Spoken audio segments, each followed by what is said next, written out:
How's it going? Evolution is a magnificent process of adaptation through time and the building of great civilizations.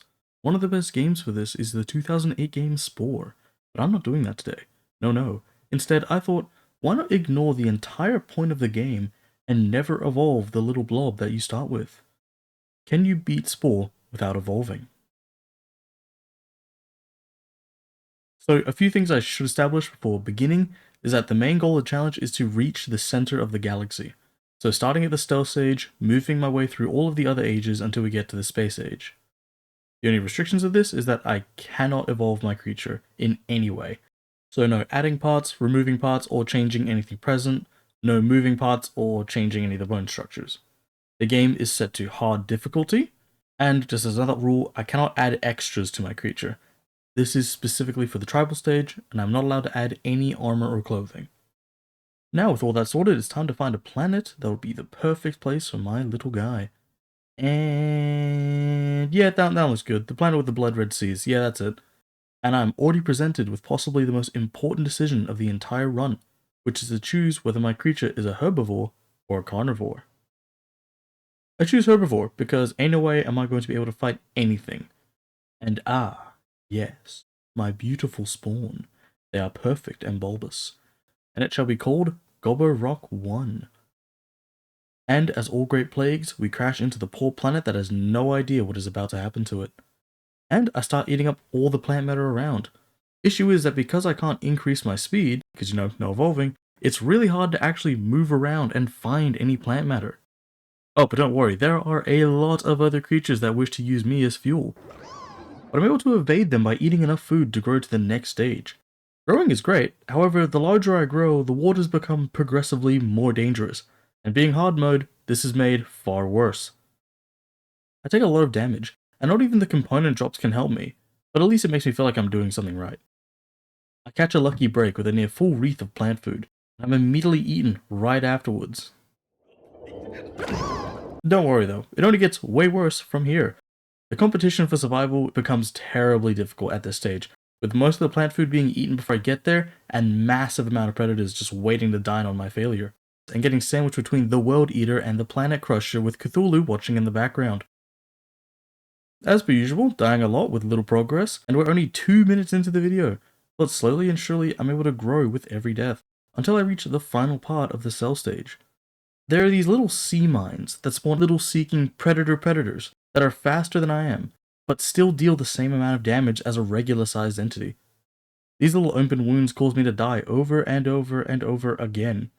With this much of the bar left, it's like one piece of food, but when I respawn, the sea mines also respawn, and I'm stuck in a cycle of despair. But there's a small piece of food in the corner of my eye, and I make a break for it. I'm able to make the final crunch and exit the cell stage with only 16 deaths. That's only 16 more deaths than the average player. So we are so back. And, as if a cruel joke to life itself, my creature has beaten the odds and is allowed to poison the surfers with its presence, squirming onto the shore like a worm, but much sadder, and building a lovely nest to call home. For some reason, OBS hates recording this game, and I'll get many visual glitches as the time goes on, so if there are any sudden jumps or cuts, just know that I am saving you from the worst. However, I am now to the hardest stage of the challenge, the creature stage. To advance, I'm going to need to either befriend or kill other species to earn DNA. For right now though, I'm going for allies. I accomplish this by heading to the nearest nests of animals, and upon seeing my pitiful spawn, decide to be friends with me. This is my big strategy. Make creatures take pity on me, and then help me with charity event that is my life, or help me fight other creatures I can't fight on my own. And I'm able to successfully befriend all of the Jubals. Oh yeah, they're called Jubals. And continue this trend to the Nookies. And, to the horror of all that is nice, my species grows a brain. This allows me to have a pack, also known as carrying another one of my squishy kind with me. So I do just that, and charm another of my species into following me to the nearest nest on my mission to gain as many friends as possible. And I find the noodle dudes called the Doodles. However, my ability to charm, being my Sing, is only level 1, and they have level 2 Sing, so I can't actually charm them, unless I use my special ability that I get for being a herbivore. My Siren Song. Siren Song charms all those who hear it and gives me a major boost to socializing. And, while it may be called Siren Song, in terms of my guides it's more of a wail of sadness. However, it only lasts so long. so long being one charm attempt before it goes on a massive cooldown, and needing to charm 3 of them. So I just set up shop outside the nest and watch till my ability comes back. An hour later and I'm able to completely win them over and gain a new ally. This is a massive boon very early on, as these new guys have access to Sing level 2, so I can add one to my party instead of my other guys and let them do the talking, effectively doubling my charming ability. Even with my new friend, however, it is still very hard to socialize with the rest of the surrounding creatures, making me heavily rely on my siren song to get anything done. But after enough screwing around, I have gained enough DNA to be able to migrate nests further. And the first of my species falls in love, and I enter the creature editor for the first time. I'm not going to change anything here, obviously, but I can, however, finally name my creature. And I think the best possible name for these guys is Globo. I witness what can only be described as the flood spreading as the nest is moved further inland. This is by far the worst mistake I could have possibly ever made. This one decision added hours onto my playthrough. How, you may ask? Don't worry, I will rant about it in a minute. But with no legs or wings, I make the painfully slow journey as what can only be described as a sad flop across the lands, looking at every potential friend that can be made until I eventually make it to the new nest location. I take a walk around the new neighborhood and try to gain some new friends and kill some as well. But my world all comes crumbling down when I die to the Shadow Pincher, and now comes my biggest issue. When you migrate your nest, you will respawn at the new nest. For most people playing, this is fine, but for me, I need to recruit my allies before I can do anything. See my problem? Every time I die, I need to spend about 10 minutes walking back to my allies before needing to make another 10-minute walk back if I want to go back. This was pain. Mainly because on hard mode, most creatures are aggressive to you, meaning that I only have one shot at trying to charm a creature, and if that doesn't work and I die, then I have to respawn back and make the massive journey again. And it's not like it's a one-time thing. No. In the wild world of the jungle, I am simply controlling a slow roasted sausage, and I can get nabbed on my way back. I'm lucky if only my ally dies and I'm able to get away, but there are no creatures around to be able to charm, and after failing for about 30 minutes, I decide it's time to go on the offensive. I start to fight the next nearest nest and exterminate the Noogies by baiting one with my ally and then retreating to safety, where I can make them tank all of the damage. And continuing this pattern, I'm able to easily defeat them and continue. Now with the new strategy unlocked, I go to those that I cannot charm and start fighting them. Growing a spine has allowed me to also grow my brain real good, and now I have more health and I can add another member to my pack. So I do just that, head back, grab another member of the Doodles and strike again at the Tri-Hornbows. But I attract too many and I die. My brain may look bigger, but I am dumber than ever and I will try the same thing again. Also, because recording on this one just can't be easy for some reason, my recording just snapped the footage to look like this for some reason. I didn't even understand how this happened, but with a little bit of magic, I'm going to make it look slightly different. It's still not that good, but don't worry, it won't be like this forever, just trust. The second time around, I'm able to finish off the nest and search the surrounding area for anyone else to socialize with. Long story short, very few want to be my friend until I'm able to find the Ozers. This is the next massive bonus that will send me to the new heights of power. At least, that's what I thought. In Spore, there are 4 actions to charm, those being Sing, Dance, Charm, and Pose. I can only use Sing, but the Ozer can use Charm. So in recruiting them, I thought I would be able to use the charm power to then be able to charm other creatures. As it turns out, I can't, because my little Globo can't charm, which means that I don't even get the option to be able to use the charm, which means that I cannot tell my other dudes to use charm. So I'm stuck with Sing for the rest of the creature stage. Very, very bad. But they do have level 2 bite, so I can do much better offensively. So you win some, you lose some, and I'm able to kill a Rox, a very strong opponent. So not all is lost, and it's a great measure of my power. And I continue my search for friends, and just as I'm about to finish befriending a massive creature, another one of their tribe attacks, I'm interrupted and die. Great, I do it again. Same results. I respawn, am attacked by my nest, get away, attacked again, and die on the journey. Make the journey back to my allies. Try to socialize again. Die. Insanity ensues. Die on the way back and my game crashes. Yep, my game just up and killed itself. And I hadn't saved in about an hour and a half, meaning that I'm all the way back to when I just befriended the dudes. And after one of the worst crash outs I've ever had, I get back on the saddle and continue forward while ugly crying in my chair, and go into a frenzy, just leading and fighting any creature who even looks at me wrong, and dying because I looked at them wrong. Okay, no big deal.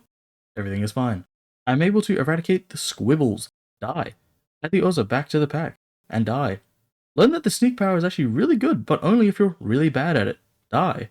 I get another visual glitch, different version this time though, and then I die. I'm able to fix the recording issue. Finally defeat the Marlow, die. I can get about one thing done before I die. But as time goes on, the bar is slowly being filled, which is just enough of a motivator to keep me going and not just smash my keyboard. I die again, and again. Defeat the Tri-Hornbow again. Gotta love switching up the routine of dying, you know? Visual glitch again. I am cursed, and I am not allowed to have nice things. Die. Finish off the waste. I'm able to fight and defeat the Chitters, and manage to grow my brain to the final stage, and my suffering has finally come to an end. Because now I can have 3 creatures in my pack, and my max health has been raised as high as it can go. This only took about 4.5 hours to do so, not bad considering most people finish this stage in about an hour. I recruit more, then the Mustachios, and destroy the Wobbles, and fight the Rocks. But on inspection I realize that they are very capable fighters that have very low social ability. This gives me an idea to gain my newest super soldiers. During the ritual, one of my guys gets assassinated, so after a quick death, it's time to make the journey back, and I'm able to make the Rocks no longer hostile, and eventually, allies.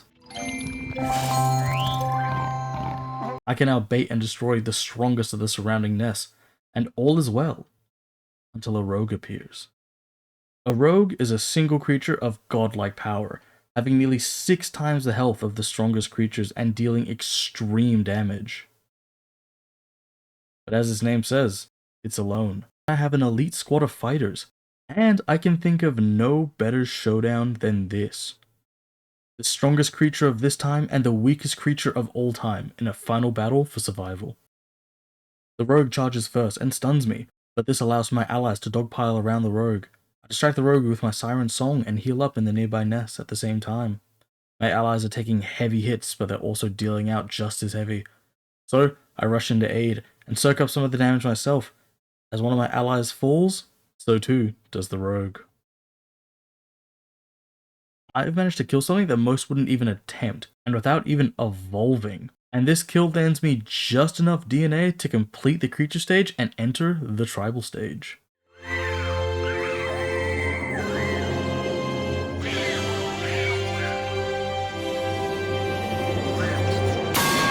And if my species discovering fire isn't an omen of death, then I don't know what is, as I am now in the next hardest stage in the game.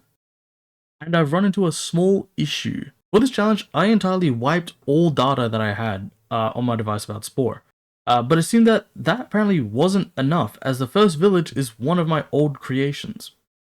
This may sound advantageous, even cheating, and I'm very sorry that I wasn't able to wipe it to the point, but this actually could not be further from the truth, as all of my prior creations are maxed out, bloodthirsty creatures with the intent to kill everything on sight. So instead of the nice, balanced default creatures that I need to contend with normally, I've got to fight the demigods of Olympus, as if this run couldn't get any harder. I'm able to befriend the Brown Village and gain some new tools, and 3 more villagers spawn in, and almost instantly after spawning, the Green Village attacks me with the strongest melee weapons in this stage and destroys my tribe. I was alive for barely 5 minutes and I've already been sent back to the start of the tribal stage. Oh yeah, I forgot to mention that when you die in the tribal stage, you go back to the beginning of the tribal stage. So this is going to be fun. The plan going forward is to stockpile as much food as possible, in case I need to rapidly repopulate or gift to other tribes. But with no arms, legs, or opposable digits, the process is slow going. I'm able to stockpile about 90 food before the other 3 tribes are able to spawn in. I immediately send out my envoys and gift baskets to the next most hostile tribes, and the Green Village again goes for the assault. But as they reach my tribe, I'm able to gift them the fruit basket and the raid is called off. Now pacified, I continued to collect food for a long while, and I'm able to befriend the Brown Village once again. I attempt to ally with the pink village. Small issue with this though is that because I can't wear any of the clothes or armor, I'll gain no bonus to my social, which means I actually can't ally with them naturally. Even charming nearby animals to help doesn't work. But the green village is attacked by a titan. So, not wanting to miss the opportunity, I strike the green village back for all of the hate they have given me. But because it takes so long for my guys to travel, most of my tribe is actually starving to death by the time I attack the green village. However, the command hut falls, and it only costs all of my people starving to death. Bit of a win if you ask me. I then attack the cyan village with the axes I gathered from the green village, and gain the capacity to have 12 citizens. The strongest village spawns now, the lavender village, and I gift them with fruits as to not have them raid me. But some of the tribesmen happen to walk by my village at the worst possible time. For them, that is. I take the chance and make sure they can't return to their home. I then push the number advantage and head straight to their tribe. It took about 2 raids, but eventually I was able to raise it to nothing but ash. And now with only 1 nation left, I choose peace. We play music. Because I can now have 12 members, I actually eclipse the pink village. Which means that when I play music, I will actually be able to win them over. And with that done, I end the tribal stage and enter the civilization stage. Now in the second last stage and the quickest stage of the game, I need to make a town hall as special as my species. I decided to go with something only in Satan's fever dreams, and of this creation they are watching, so they can better remember their place. Then I make a vehicle worthy of such presence. Ah yes, the giant rocket eyes, physics-defying banners, and golden gemstones. And with this, the midlife crisis mobile is complete and ready to secure more money. They do this by working on the gas vents. But the money is slow going. So, to make additional money, I make the Hello Kitty Goth Girl factory, state-of-the-art housing facilities that I call prison, and entertainment in the form of the Happy Surveillance Pole. The Goth Girl industry is booming, and I make more than enough money to outright buy the next closest cities, gaining a dock, and I make the fastest ship known to the Globos, the SSH Lubtub, and using them to gain more capital and capitals, it allows me to make aircraft. And my aeronautical engineers were able to design the most amazing aircraft that is so shiny it can only be called the Flying Coin. The Flying Coin fleet is so powerful, and I'm able to buy out entire cities in a single run and make hundreds of thousands of dollars on top of that. And with the power of putting 10 unskippable ads on the front doors of people's homes, I beat the civilization stage in just about 50 minutes, and I advance to the final stage, the Space Age. With all of the planet's resources, the greatest leaders and minds now gathered, I must make the greatest spacefaring vessel anyone has ever seen. And after decades of study, experimentation, and failure, I was able to construct perfection. Behold, the weaponized manhole cover. Being a manhole with a thin piece of glass at the front and massive fusion jet engine at the back. And with that, it's time to search the stars. The space age is usually pretty fun with lots to do, but for the purpose of the challenge, I just need to get to the center of the galaxy. So I'm only going to need a few things. Those being a tier 5 jump drive, allowing me to travel further distances from star to star, a wormhole key, allowing me to travel through wormholes to make large distances, many healing items if possible, and many energy items. I can't just buy all these things, however. I am broke, and I don't have the right Boy Scout space badges. Yes, you'll unlock stuff through your Boy Scout space badges. So, what's the best way to start? By going to the nearby systems and other empires and doing quests for them. I find this to be the fastest way to get a tier 5 jump drive and wormhole key, because the Gopher quest line just is so much easier. I also set up a lot of colonies to get as many types of spice as possible. The main way to earn money is by selling the spice to other empires. And I'm looking for blue and purple spice, as I find they to be the most expansive. And after many quests, deliveries, colonies, I've gotten a hefty supply of 45 heal bottle and 119 legally obtained energy bottles. And with that, I enter some wormholes and start looking for the fastest way to the center of the galaxy. Of course, in doing this, I find the Grox, the largest galactic empire that guards the center of the galaxy, and loves to blast me with so many ships that I can only move a few systems before I need to go to the surface of a planet and actually shoot down the ships before I can continue my journey. Now, fun fact with how the galaxy generates. There are a few bridges into the center of the galaxy, but the issue without good wormholes is that to actually find this bridge can take a while, and all of it is in the Grok's territory, so you will always be under attack, hence the supplies that I got. But I learned very quickly that what I brought is not nearly enough for what I need. So, when I inevitably die, I go back, buy way more supplies, and even some colony starters. I battle the Groks and keep pushing through their territories, and keep checking nearly completed bridges, only to find out that they're just barely complete and smashing the table.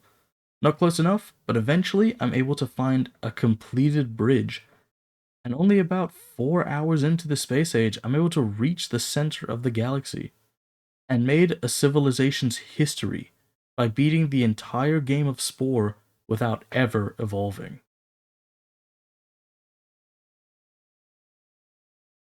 Thank you so much for watching. A different speed this time around, but it was very enjoyable if very painful playthrough that I wouldn't wish upon my worst neighbor. But at the same time, I did learn a lot from a game I haven't picked up in years. If you like this video, please like, subscribe, and leave a comment. If you have anything you would like me to see or watch me play, let me know down below. Thanks so much again for watching. I'm Boot Gobbo, and I'll see you in the next one.